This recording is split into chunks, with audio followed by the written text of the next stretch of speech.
Pernahkah Anda membayangkan bagaimana seseorang yang sering terlihat tidur dalam rapat penting, ternyata sedang berada di dimensi lain untuk menyelamatkan nyawa jutaan orang? Banyak yang mengira Gus Dur hanyalah seorang politisi nyentrik yang penuh kontroversi. Namun, setelah beliau wafat, satu persatu, rahasia besar mulai terkuak tentang catatan misterius. Kunci yang tak bisa dibuka, hingga kemampuan beliau melintasi ruang dan waktu yang tak masuk akal bagi logika manusia. Hari ini, kita akan membongkar sisi lain sang guru bangsa yang selama ini terkunci rapat. Sebuah perjalanan spiritual yang akan mengubah cara Anda memandang arti sebuah keajaiban. Namun sebelum kita menyelami misteri ini, mari kita sejenak menundukkan kepala. Saya berdoa bagi setiap Anda yang sudah mengklik video ini, semoga Allah Subhanahu wa Ta'ala meluapkan rezeki Anda dari arah yang tidak disangka-sangka, diberikan kesehatan yang paripurna, dan segala urusan Anda dimudahkan hari ini. Jika Anda mengaminkan doa ini, silakan tulis amin di kolom komentar sebagai bentuk energi positif kita bersama, dan sebagai bentuk dukungan Anda terhadap syiar kisah-kisah penuh hikmah seperti ini.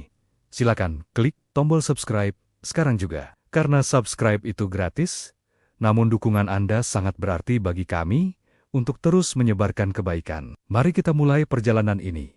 Malam itu di Ciganjur, suasana tidak lagi sama. Harum bunga Kamboja yang terbawa angin seolah menjadi pengantar bagi kesunyian yang mencekam. Di sebuah ruang kerja yang selama ini hanya dipenuhi suara tawa dan dering telepon, kini hanya ada debu yang menari di bawah sorotan lampu meja yang remang. Aku berdiri di sana, menatap tumpukan buku yang seolah kehilangan nyawanya setelah kepergian sang guru bangsa. Namaku adalah salah satu dari sekian banyak orang yang beruntung bisa mencium tangannya setiap hari. Namun malam ini, aku merasa tidak tahu apa-apa tentang sosok yang selama ini aku layani. Tanganku gemetar saat membuka laci paling bawah meja kerjanya. Di sana, tertimbun di bawah tumpukan kertas koran lama, aku menemukan sebuah buku catatan kecil bersampul kulit kusam. Tidak ada judul di depannya. Hanya ada aroma kayu tua dan kertas lembab yang menyengat saat aku membukanya. Jantungku seolah berhenti berdetak. Halamannya bukan berisi jadwal pertemuan politik atau draft pidato kenegaraan, melainkan deretan nama orang, koordinat geografi, dan tanggal-tanggal yang ganjil. Sebagian besar tanggal itu sudah terlewati bertahun-tahun lalu. Namun, ada satu coretan tinta biru yang masih tampak segar di halaman tengah. Sebuah nama desa yang belum pernah aku dengar sebelumnya, Desa Karangsunyi, lengkap dengan tanggal hari ini. Aku teringat saat beliau masih ada. Seringkali beliau meminta supir untuk memutar arah secara mendadak, tanpa alasan yang jelas. Beliau hanya akan tersenyum kecil sambil berkata bahwa ada tamu yang sudah menunggu.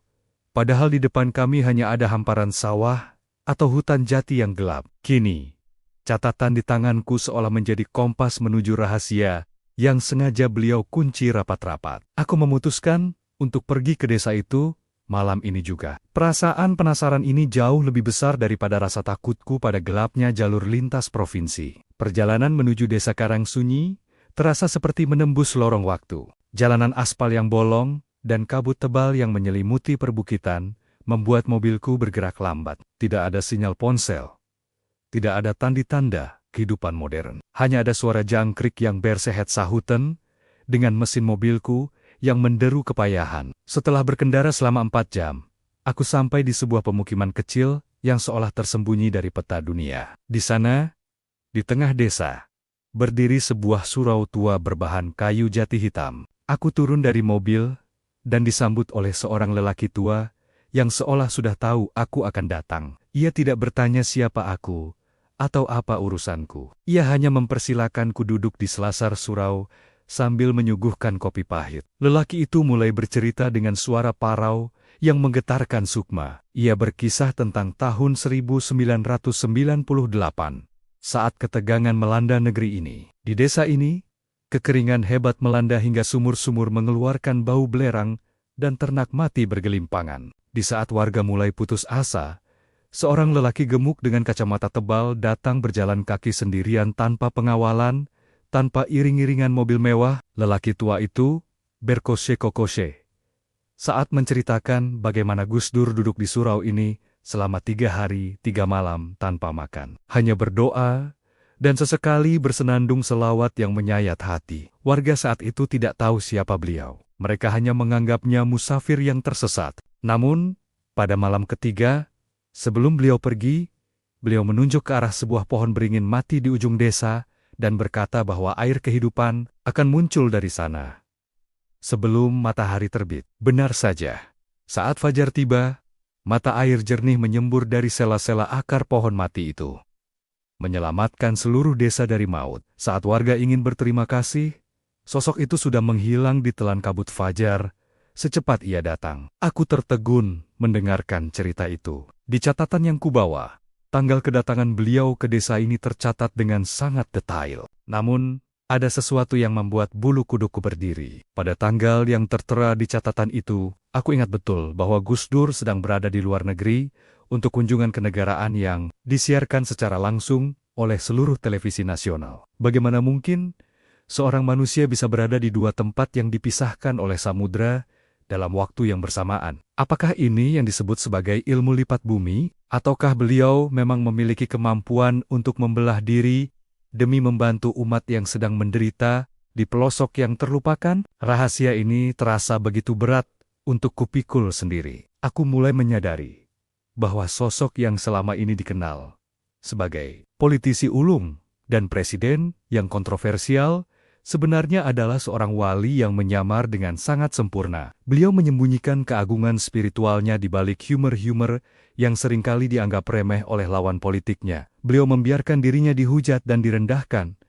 Sementara secara diam-diam, beliau berjalan di atas angin untuk memadamkan api kerusuhan yang tidak pernah sempat diberitakan oleh koran-koran di kota besar. Lelaki tua di surau itu kemudian menyentuh pundakku dengan tangannya yang kasar. Ia berbisik bahwa Gus Dur pernah berpesan, kelak akan ada seorang pemuda yang membawa buku catatan lama datang ke sini. Dan lelaki tua itu diperintahkan untuk memberikan sebuah titipan. Dari balik jubahnya, ia mengeluarkan sebuah kunci kecil berkarat. Ia bilang kunci ini adalah untuk membuka sebuah kotak di bawah tempat tidur Gus Dur yang selama ini tidak pernah bisa dibuka oleh siapapun, bahkan oleh tukang kunci paling ahli sekalipun. Tanganku gemetar menerima kunci itu. Dingin logamnya terasa menembus hingga ke tulang. Aku menyadari bahwa perjalanan ini baru saja dimulai. Satu demi satu, rahasia yang beliau simpan rapat selama hidupnya mulai terkuak setelah beliau tiada. Buku catatan ini bukan sekadar memoir,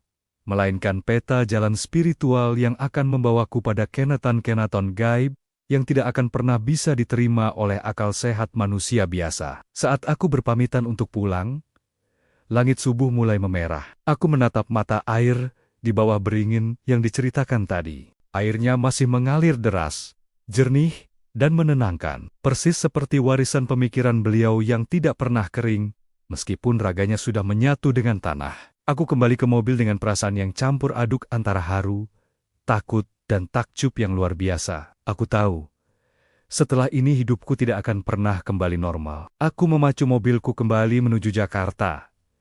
Menuju rumah di Ciganjur yang kini terasa penuh dengan teka-teki. Di dalam saku jaketku, kunci berkarat itu seolah berdenyut, seirama dengan detak jantungku yang semakin kencang. Apa yang ada di dalam kotak itu? Apakah itu rahasia tentang masa depan bangsa ini? Ataukah itu sebuah pesan terakhir yang belum sempat beliau sampaikan secara lisan? Tiba-tiba, saat aku melewati tikungan tajam di perbatasan desa, aku melihat bayangan seorang pria gemuk, mengenakan sarung dan peci hitam, berdiri di pinggir jalan, melambaikan tangan, dengan senyum khas yang sangat kukenal. Aku segera menginjak rem dan menoleh ke belakang, namun tidak ada siapa-siapa di sana. Hanya ada kabut tipis dan suara angin yang berbisik rendah, seolah mengucapkan kata-kata yang sering beliau ucapkan saat menghadapi persoalan seberat apapun.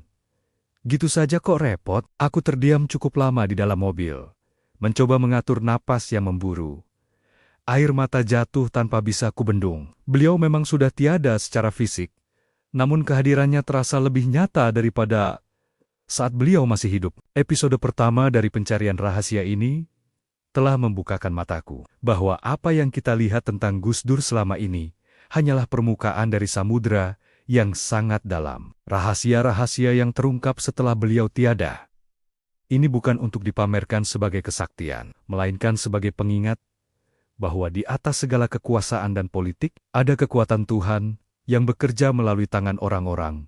Pilihannya, misteri ini masih panjang. Kunci di sakuku adalah gerbang menuju keajaiban berikutnya, yang mungkin akan mengguncang keyakinanku tentang batas antara dunia nyata dan dunia haib. Aku harus segera sampai di Ciganjur. Aku harus membuka kotak itu sebelum fajar berikutnya tiba. Karena di dalam catatan itu, halaman berikutnya berisi koordinat yang mengarah pada sebuah makam tua, yang namanya bahkan tidak ada di kitab sejarah manapun. Rahasia Gus Dur adalah rahasia Nusantara. Dan aku telah terpilih untuk menjadi saksi atas semua keajaiban yang tersembunyi itu. Terima kasih sudah menyimak. Jangan lupa untuk mengikuti kelanjutan ceritanya di episode berikutnya. Cahaya lampu jalanan ibu kota mulai meredup saat aku tiba di gerbang Ciganjur. Udara subuh yang dingin terasa menggigit kulit, tapi keringat dingin tetap saja membasahi keningku. Di saku jaket, kunci berkarat dari lelaki tua di desa Karangsunyi itu terasa semakin berat, seolah membawa beban sejarah yang belum selesai. Aku melangkah masuk ke dalam rumah yang kini terasa jauh lebih sunyi dari biasanya. Kamar beliau masih tertata rapi. Bau minyak wangi yang khas dan tumpukan kitab masih menyapa indraku, membangkitkan rasa rindu yang menyesakkan dada. Aku berlutut di samping tempat tidur kayu yang menjadi saksi bisu hari-hari terakhir sang guru bangsa. Dengan tangan bergetar, aku meraba kolong tempat tidur, mencari sebuah kotak yang disebutkan oleh lelaki tua itu. Benar saja, di sudut paling gelap, tertutup kain sarung lama, jemariku menyentuh permukaan kayu jati yang dingin dan keras. Aku menariknya keluar, sebuah kotak kayu kecil dengan ukiran kuno, tampak sangat sederhana, namun memancarkan aura yang kuat. Saat aku memasukkan kunci berkarat itu, terdengar suara klik yang tajam, memecah kesunyian kamar. Di dalam kotak itu tidak ada emas atau perhiasan. Hanya ada sebuah jam tangan tua yang sudah mati, selembar tiket kereta api usang tertanggal 10 tahun lalu, dan sebuah foto Polaroid yang warnanya mulai memudar. Foto itu memperlihatkan Gus Dur sedang duduk santai di sebuah kursi bambu, tertawa lebar bersama seorang pria tua berpakaian keraton. Namun, yang membuat jantungku seolah berhenti berdetak adalah latar belakang foto tersebut. Di sana terlihat jelas sebuah jam besar yang menunjukkan waktu pukul 10 pagi di sebuah tempat yang aku kenali sebagai serambi masjid kuno di Jawa Timur. Aku teringat jelas kejadian pada tanggal yang tertera di tiket itu. Hari itu adalah hari Selasa Kliwon. Seluruh staf kepresidenan, termasuk aku, tahu betul bahwa pada jam 10 pagi itu, Gus Dur sedang memimpin rapat kabinet yang sangat panas di Istana Negara. Aku sendiri yang mencatatkan daftar hadir para menteri. Aku sendiri yang membawakan teh untuk beliau di tengah perdebatan sengit tentang stabilitas ekonomi. Bagaimana mungkin beliau bisa berada di serambi masjid di Jawa Timur sambil tertawa lebar, sementara raganya sedang beradu argumen di Jakarta? Misteri ini membawaku pada sebuah nama yang tertulis di balik foto Polaroid tersebut. Raden Mas Danu. Tidak ada penjelasan lain, hanya sebuah alamat di sudut kota Jogja yang kini menjadi tujuanku berikutnya. Aku tidak menunggu pagi, aku kembali ke mobil, memacu kendaraan menuju arah tengah Pulau Jawa. Pikiranku melayang pada cerita-cerita mistis yang sering dianggap sebagai dongeng belaka oleh para pengamat politik. Cerita tentang ilmu lipat bumi, kemampuan seorang kekasih Tuhan untuk melampaui ruang dan waktu demi menjalankan tugas yang lebih besar dari sekadar urusan negara. Sepanjang perjalanan, aku mulai mengingat kembali detail-detail kecil yang dulu aku abaikan. Aku teringat suatu sore, saat mobil kepresidenan terjebak macet total di jalur puncak. Semua orang panik, karena jadwal pertemuan dengan tokoh dunia tinggal 30 menit lagi, sementara jarak tempuh normal masih 2 jam. Gus Dur saat itu hanya menyuruh supir untuk tenang dan memintaku membacakan selawat pelan-pelan. Beliau kemudian tertidur lelap. Yang terjadi kemudian adalah hal yang paling tidak masuk akal yang pernah aku alami. Mobil seolah berjalan di atas hamparan kabut putih. Suara klakson kendaraan lain tiba-tiba hilang. Dan saat aku berkedip, kami sudah sampai di gerbang lokasi pertemuan. Supir mobil hanya bisa melongo, melihat jam tangannya yang hanya bergeser 5 menit. Saat itu aku pikir itu hanya keberuntungan. Atau aku yang kelelahan. Namun sekarang aku menyadari bahwa itu adalah bagian dari rahasia besar yang sedang aku telusuri. Aku sampai di Jogja saat matahari tepat berada di atas kepala. Alamat di balik foto itu membawaku ke sebuah rumah joglo tua yang tersembunyi di balik rimbunnya pohon beringin. Di sana, seorang pria tua yang tampak sangat bugar menyambutku. Dialah Raden Mas Danu. Ia tidak terkejut melihatku membawa foto itu. Ia tersenyum, lalu mempersilakanku duduk di kursi bambu yang persis sama dengan yang ada di foto. Ia mulai bercerita dengan suara yang dalam. Ia mengatakan bahwa Gus Dur sering datang ke sini secara mendadak, bahkan di saat-saat paling genting di Jakarta. Raden Mas Danu menjelaskan bahwa Gus Dur memiliki tanggung jawab yang tidak diketahui oleh rakyatnya. Selain menjadi presiden di dunia nyata, beliau adalah seorang wali yang harus menjaga keseimbangan spiritual di Nusantara. Saat krisis besar melanda, beliau harus hadir di titik-titik tertentu untuk menanamkan doa, untuk berbicara dengan para leluhur, untuk memastikan bahwa tanah ini tidak runtuh karena keserakahan manusia. Pria tua itu kemudian menceritakan sebuah rahasia yang lebih mengejutkan. Ia bilang, pada hari rapat kabinet 10 tahun lalu itu, Gus Dur sebenarnya sedang mengalami ancaman pembunuhan dari kekuatan gelap yang tidak terlihat. Jika beliau tetap tinggal sepenuhnya di Jakarta dengan raga dan sukmanya, maka beliau akan tumbang. Maka beliau meminjamkan raga lahirnya untuk memimpin rapat, sementara sukmanya berada di sini, di serambi masjid kuno, melakukan negosiasi spiritual demi keselamatan bangsa. Itulah mengapa seringkali orang melihat Gus Dur tertidur saat rapat atau acara penting. Beliau tidak sedang tidur karena lelah, melainkan sukmanya sedang berkelana menyelesaikan urusan yang jauh lebih besar di alam lain. Logikaku berontak.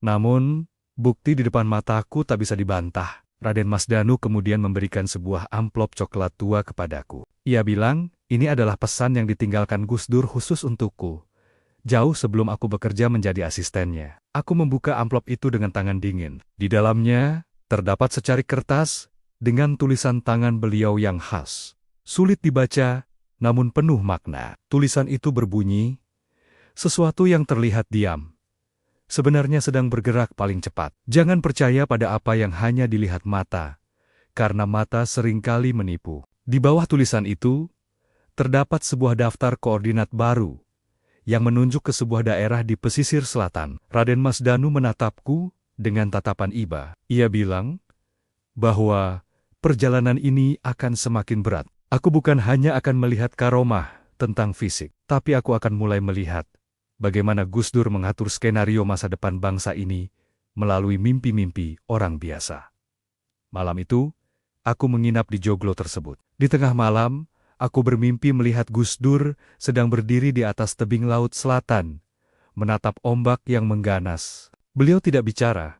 Beliau hanya menunjuk ke arah cakrawala. Saat aku terbangun, aku menyadari bahwa jam tangan tua yang mati di dalam kotak kayu tadi tiba-tiba berdetak kembali. Namun, jam itu berputar berlawanan arah jarum jam. Seolah-olah jam itu tidak menunjukkan waktu sekarang, melainkan sedang menghitung mundur menuju sebuah peristiwa besar. Rahasia-rahasia ini mulai membentuk sebuah pola yang mengerikan sekaligus indah. Gus Dur telah menyiapkan segalanya. Kepergiannya bukan berarti tugasnya selesai. Beliau meninggalkan jejak-jejak ini agar ada yang meneruskan visi spiritualnya. Aku menyadari bahwa aku bukan sekadar penelusuri sejarah. Aku adalah kurir yang sedang mengumpulkan kepingan kekuatan untuk menjaga negeri ini dari kehancuran yang sudah diramalkan. Setiap langkah yang kuambil semakin menjauhkanku dari realitas yang kukenal. Dunia politik yang penuh intrik kini terasa seperti permainan anak-anak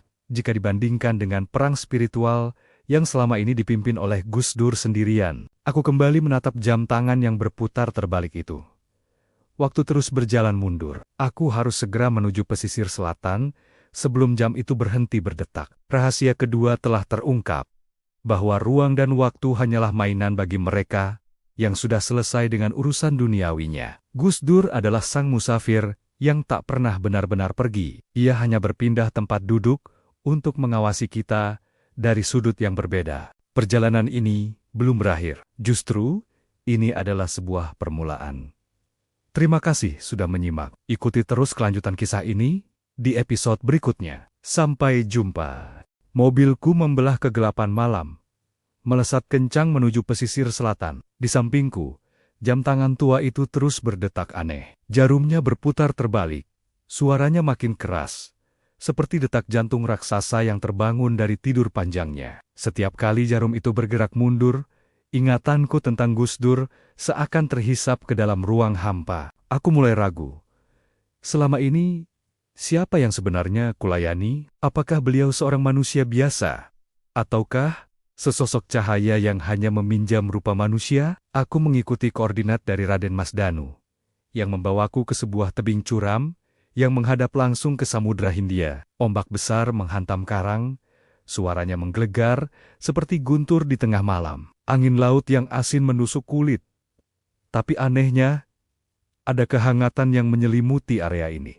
Di ujung tebing, berdiri sebuah gubuk kecil dari anyaman bambu, nyaris tak terlihat dari kejauhan. Menurut catatan, disinilah tempat Gus Dur sering menghabiskan malamnya. Saat semua orang mengira beliau sedang beristirahat di kamar hotel selama kunjungan kerja ke Jawa Tengah atau Jogja, langkahku ragu saat mendekati gubuk itu. Tak ada lampu, tak ada lilin. Namun, dari dalam, terdengar suara gumaman rendah. Suara yang sangat kukenal. Suara seseorang yang sedang berbincang akrab, sesekali tertawa, lalu berubah serius. Jantungku berdebar kencang. Mungkinkah beliau masih di sini? Dengan memberanikan diri, aku mengintip melalui celah dinding bambu. Ruangan itu kosong. Hanya ada sebuah sajadah terbentang menghadap kiblat dan sebuah kursi kayu kosong yang menghadap ke laut lepas. Tapi suara itu masih ada. Aku bisa mendengar dengan sangat jelas suara tawa kecil Gus Dur. Lalu beliau berkata, "Iya, saya tahu, bangsa ini memang keras kepala. Tapi tolong jangan biarkan mereka hancur dulu. Beri mereka waktu sedikit lagi." Suara itu aneh, bukan berasal dari pita suara manusia, melainkan seolah keluar dari udara itu sendiri.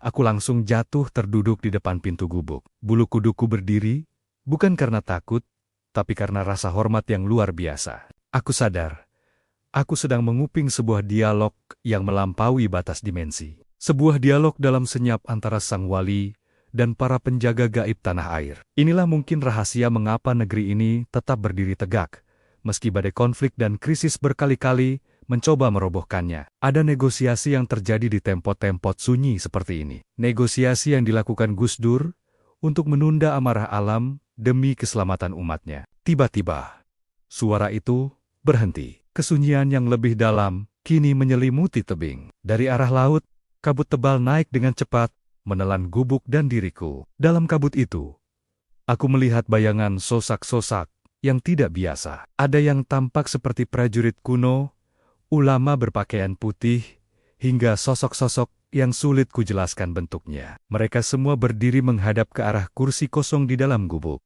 lalu membungkuk hormat, seolah ada seorang raja besar yang sedang duduk di sana. Kepalaku terasa sangat berat. Tiba-tiba, sebuah tangan menyentuh pundakku. Aku tersentak dan menoleh, berharap melihat sosok Gus Dur. Namun, yang berdiri di sana adalah seorang nelayan tua. Matanya sangat jernih, seolah menyimpan seluruh kedalaman samudra. "Jangan takut," katanya lirih. Ia bilang, ia adalah saksi mata yang bertugas menjaga gubuk ini selama puluhan tahun. Nelayan itu mulai bercerita. Suatu malam, bertahun-tahun yang lalu, Gus Dur datang ke sini saat badai besar sedang mengamuk. Laut seolah ingin tumpah ke daratan. Warga pesisir ketakutan, khawatir akan datangnya tsunami. Tapi Gus Dur hanya berdiri di tepi tebing, tanpa payung, tanpa pelindung. Beliau berbicara kepada laut. Beliau memarahi ombak, seolah sedang memarahi anak kecil yang nakal. Dan yang paling tidak masuk akal, kata nelayan itu, ombak besar itu benar-benar mereda tepat di bawah kaki beliau. Nelayan itu melihat dengan mata kepalanya sendiri bagaimana air laut yang ganas tiba-tiba tenang dan membentuk jalan setapak. Gus Dur kemudian berjalan di atasnya sejauh beberapa meter, hanya untuk mengambil sebuah sampah plastik yang mengapung. Lalu kembali ke daratan, seolah tidak ada hal luar biasa yang terjadi. Gus Dur tidak pernah merasa dirinya sakti, bisik nelayan itu. Beliau hanya merasa dirinya adalah pelayan, dan karena beliau melayani hamba-hamba Tuhan dengan tulus, maka Tuhan memerintahkan alam untuk melayani beliau. Nelayan itu kemudian menyerahkan sebuah batu hitam kecil yang sangat halus kepadaku. Batu itu terasa hangat, seolah memiliki denyut nadi. Ia bilang, "Ini adalah kunci ketiga. Batu ini akan membukakan telingaku untuk mendengar apa yang tidak terdengar, dan membukakan mataku untuk melihat apa yang tersembunyi di balik kekacauan dunia." Saat aku menggenggam batu itu, jam tangan di sakuku tiba-tiba berhenti berputar, terbalik. Jarumnya berhenti tepat di angka 12. Seketika itu juga, pemandangan di depanku berubah. Aku tidak lagi melihat tebing yang gelap. Aku melihat jaring-jaring cahaya yang menghubungkan satu wilayah di Nusantara dengan wilayah lainnya. Aku melihat energi doa yang mengalir dari pesantren-pesantren, dari gereja-gereja, dari pura dan vihara. Semuanya bermuara pada satu titik pusat yang dijaga oleh sosok Gus Dur. Aku baru menyadari, selama hidupnya, Gus Dur bertindak sebagai transformator raksasa. Beliau menyerap energi kebencian, cacian, dan hinaan dari lawan politiknya, lalu mengubahnya menjadi energi perlindungan bagi bangsa ini. Beliau sengaja membuat dirinya terlihat konyol atau kontroversial, agar orang tidak fokus pada beban spiritual maha berat yang sedang beliau pikul. Kesadaran ini membuatku menangis terseduh-seduh. Betapa egoisnya kita selama ini. Kita hanya menuntut beliau menjadi presiden yang sempurna, tanpa tahu bahwa di balik layar, beliau sedang bertarung nyawa melawan kekuatan-kekuatan gelap yang ingin menkabik-kabik kedamaian negeri ini. Dialog dalam senyap yang beliau lakukan adalah perisai terakhir kita. Nelayan itu kemudian menunjuk ke arah horizon yang mulai terang oleh cahaya fajar. Ia berkata bahwa tugasku di sini sudah selesai. Rahasia ketiga telah terungkap. Kekuatan Gus Dur bukan terletak pada kemampuannya melakukan mukjizat atau karomah, melainkan pada kemampuannya yang luar biasa untuk menjalin dialog dengan siapapun, baik yang terlihat maupun yang tidak terlihat, demi satu tujuan mulia, kemanusiaan. Aku berdiri dengan kaki yang masih agak lemas. Batu hitam di tanganku kini terasa menyatu dengan telapak tanganku. Aku tahu tujuan terakhirku. Aku harus kembali ke makam beliau di Tebuireng. Ada sesuatu yang menunggu di sana, sesuatu yang akan menjadi penutup dari rangkaian perjalanan spiritual ini. Rahasia terbesar yang akan mengubah cara dunia memandang sosok Kahari Abdurrahman Wahid untuk selamanya. Saat aku berjalan meninggalkan gubuk itu, aku mendengar suara tawa khas itu sekali lagi. Datang dari arah laut, tawa yang sangat ringan, seolah beban dunia yang beliau pikul hanyalah sebungkus kacang goreng. Aku tersenyum dalam tangis. Beliau memang benar-benar sudah tidak ada, namun beliau juga ada di mana-mana, di dalam deburan ombak, di dalam hembusan angin, dan di dalam setiap denyut nadi bangsa yang masih sangat mencintainya. Perjalanan ini hampir mencapai puncaknya, dan aku tidak sabar untuk melihat cahaya apalagi yang akan beliau tunjukkan kepadaku di episode terakhir nanti. Terima kasih sudah menyimak, jangan lupa ikuti terus perjalanan ini. Mobilku menderu melintasi jalanan aspal menuju Jombang. Rasanya, kendaraan ini pun mengerti kalau waktu sedang mengejar sesuatu yang sangat besar. Batu hitam pemberian nelayan di pesisir selatan itu kugenggam erat, memberikan sensasi hangat yang merambat sampai ke hati. Setiap kali aku memejamkan mata, aku bisa melihat jaring-jaring cahaya Nusantara yang kulihat di tebing itu masih berpijar, meski kini tampak sedikit meredup, seolah sedang menunggu untuk dikuatkan kembali. Jam tangan di sakuku mati total. Jarumnya berhenti tepat di angka 12. Ini pertanda aku telah sampai pada titik akhir perhitungan waktu manusia. Aku tiba di Tebuireng saat azan asar berkumandang merdu, menyelinap di antara sela-sela pohon besar yang menaungi kompleks makam. Aroma harum bunga melati dan dupa tipis memenuhi udara. Ribuan orang datang dan pergi. Bibir mereka komat kamit, merapalkan doa. Tapi tidak ada satupun dari mereka yang tahu apa yang sebenarnya sedang terjadi di bawah lapisan tanah tempat sang guru bangsa beristirahat. Langkahku terasa berat, membawa seluruh beban rahasia dari desa Karangsunyi, Jogja, hingga pesisir selatan. Aku duduk bersimpuh di dekat pusara beliau yang sederhana. Tidak ada nisan mewah, tidak ada bangunan megah, hanya gundukan tanah yang dikelilingi bunga-bunga segar. Ku genggam batu hitam itu, erat-erat, dan meletakkannya di atas tanah makam. Seketika, getaran halus terasa dari bawah telapak tanganku. Ini bukan gempa bumi, melainkan getaran frekuensi yang seolah menyelaraskan detak jantungku dengan detak jantung bumi Jombang. Tiba-tiba, pandanganku mengabur. Orang-orang di sekitarku seolah menghilang dalam kepulan cahaya putih yang sangat terang. Aku tidak lagi berada di kompleks makam yang ramai. Aku berdiri di sebuah taman yang sangat luas, hijau, dan begitu tenang. Di tengah taman itu, ada sebuah meja kayu sederhana dengan 2 kursi bambu. Di sana, duduklah sosok yang selama ini kucari. Gus Dur. Beliau mengenakan kemeja batik, lengan pendek, dan sarung. Persis seperti penampilannya saat aku masih sering membuatkan beliau kopi di istana. Beliau tidak menoleh. Namun suara tawanya yang renyah memecah kesunyian taman itu. "Sudah sampai ternyata kamu. Capek ya jalan jauh begitu?" tanya beliau tanpa beban. Aku tidak bisa berkata apa-apa. Tenggorokanku tercekat oleh rasa haru yang meluap-luap. Aku ingin bersujud, tapi beliau memberi isyarat agar aku duduk di kursi di hadapannya. Saat aku duduk, aku baru menyadari bahwa di atas meja itu terdapat semua benda yang kutemukan selama perjalanan. Buku catatan kusam, kunci berkarat, jam tangan yang mati, foto Polaroid, dan batu hitam itu. Semuanya bercahaya keemasan. Rahasia-rahasia itu bukan untuk disimpan, dan bukan untuk dipamerkan sebagai kesaktian, kata beliau sambil menatapku dengan mata yang jernih. Penglihatannya kini seolah sudah sempurna di alam sana. Rahasia itu hanyalah alat untuk membuktikan satu hal sederhana, bahwa cinta pada manusia adalah jalan terpendek menuju Tuhan. Beliau mulai menjelaskan satu persatu. Buku catatan itu adalah simbol kepedulian pada mereka yang terlupakan di pelosok desa. Kunci berkarat itu adalah simbol pembuka pintu hati yang selama ini tertutup oleh benci dan prasangka. Jam tangan yang mati adalah pengingat bahwa waktu di hadapan Tuhan tidaklah linear, bahwa masa lalu dan masa depan hanyalah satu titik di hadapannya. Foto Polaroid adalah bukti bahwa persaudaraan lintas iman adalah harga mati bagi bangsa ini, dan batu hitam itu adalah simbol keteguhan hati di tengah gempuran ombak fitnah.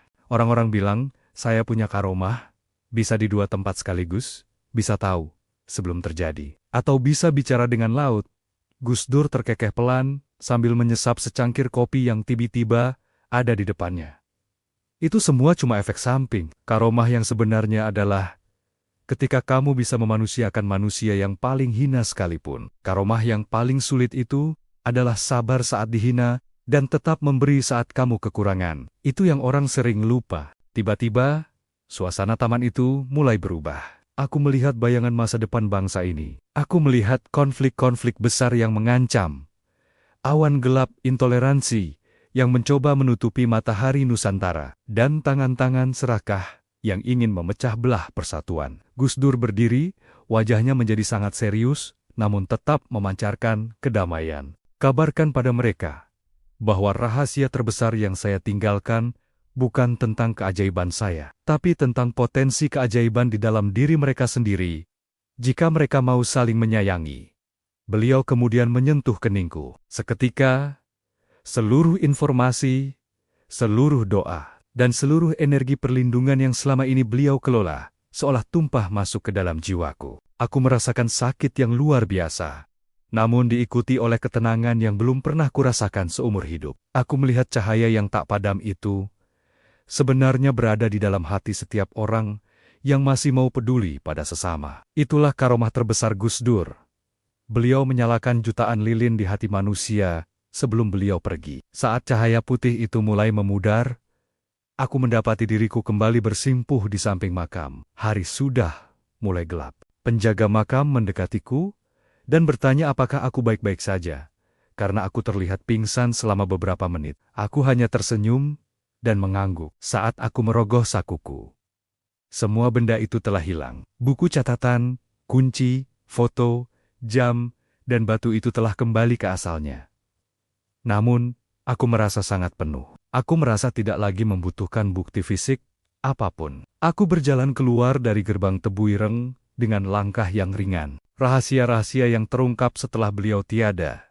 Ini bukan lagi sebuah misteri yang harus kupecahkan, melainkan sebuah misi yang harus kujalankan. Aku menyadari bahwa judul cerita ini Rahasia di balik kepergian sang guru bangsa memiliki jawaban yang sangat sederhana. Beliau tidak pernah benar-benar pergi. Beliau hanya melepaskan jubah kemanusiaannya agar cintanya bisa menyebar tanpa batas ruang dan waktu. Di parkiran, aku melihat seorang anak kecil penjual koran sedang menangis karena dagangannya belum laku. Tanpa berpikir panjang, aku menghampirinya, membeli seluruh korannya dengan harga yang jauh lebih tinggi, dan mengajaknya makan di warung terdekat. Saat anak itu tersenyum lebar dan mengucapkan terima kasih, aku mendengar sayap-sop suara tawa Gus Dur di telingaku. Nah, itu baru namanya karomah.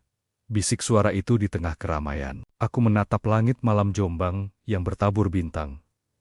Cahaya yang tak padam itu kini juga ada di dalam diriku. Perjalanan ini berakhir di sini.